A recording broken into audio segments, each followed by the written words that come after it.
വൈക്കത്ത് 1 കോടി രൂപയുടെ കുഴൽപ്പണം കഴിഞ്ഞ വ്യാഴാഴ്ച പിടികൂടിയിരുന്നു. ഇതിന് പിന്നാലെയാണ് ജില്ലയിലെ അന്തർ സംസ്ഥാന ബസ്സുകൾ കേന്ദ്രീകരിച്ച് പരിശോധന ശക്തമാക്കിയത്. കഴിഞ്ഞ ദിവസം എക്സൈസ് അന്തർ സംസ്ഥാന ബസ്സിൽ നിന്നും കാഞ്ഞിരപ്പള്ളിയിലും പൊൻകുന്നത്തും വച്ചാണ് പണം പിടികൂടിയത്. ഒരേ ബസ്സിൽ രണ്ടിടത്തായി നടത്തിയ പരിശോധനയിൽ 67 ലക്ഷത്തോളം രൂപയാണ് പിടികൂടിയത്. സംഭവവുമായി ബന്ധപ്പെട്ട് മനോജ് എന്നയാളെ എക്സൈസ് കസ്റ്റഡിയിലെടുത്തിട്ടുണ്ട്.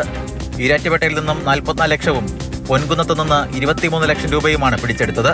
തിങ്കളാഴ്ച രാവിലെയാണ് ബാംഗ്ലൂരിൽ നിന്നും എരുമേലിക്ക് സർവീസ് നടത്തുന്ന ബസ്സിൽ എക്സൈസ് സംഘം പരിശോധന നടത്തിയത്. കുഴൽപ്പണ ഇടപാടിനായി കൊണ്ടുവന്ന പണമാണ് ഇതെന്ന നിഗമനത്തിലാണ് എക്സൈസ് സംഘം.